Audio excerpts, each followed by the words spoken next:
All India council of human rights నుండి south India president అయినటువంటి salmon రాజు నేను, all India council of human rights నుండి south India women president స్మృతి madam గారు, all India council of human rights నుండి state president అయినటువంటి శ్రీనివాసులు గారు, అలాగే Chilakuru president Narayana గారు, నెల్లూరు జిల్లా పాపూరు మండలము సూర్యపల్లి గ్రామంకు చెందినటువంటి ఒల్లూరు వెంకట సుబ్బయ్య గారి పొలం విషయమై మరి మేడం గారు ఆర్టీఓ గారిని ఈరోజు కలవడం జరిగింది. వారు సానుకూలంగా స్పందించి ఆ భూమి విషయమై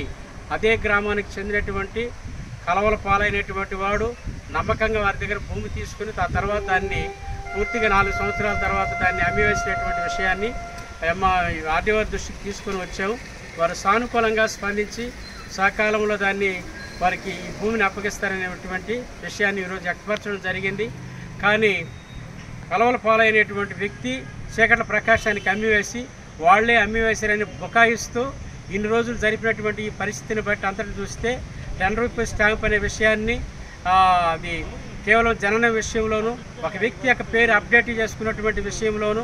మాత్రమే ఉపయోగపడుతుంది. అది డీకేటీ పట్టా భూమి కనుక, అది దరఖాస్తుదారు భూమి కనుక, లేదా అది అసైన్ భూమి అంటారు. ప్రభుత్వం కూడా ఇటీవల కూడా దాన్ని ప్రీ హోల్డ్లో ఉంచి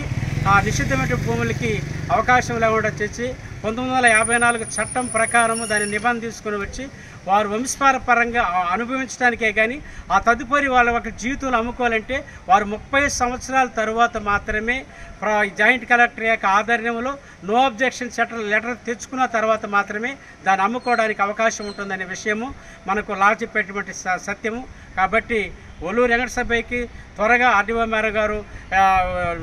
రాపూర్ మండలం సంబంధించినటువంటి ఎంఆర్ఓ గారి మీద త్వరగా దృష్టి సాధించి దాన్ని త్వరగా న్యాయం చేసి వారికి అప్పగిస్తారని వ్యక్తపరచడం జరిగింది.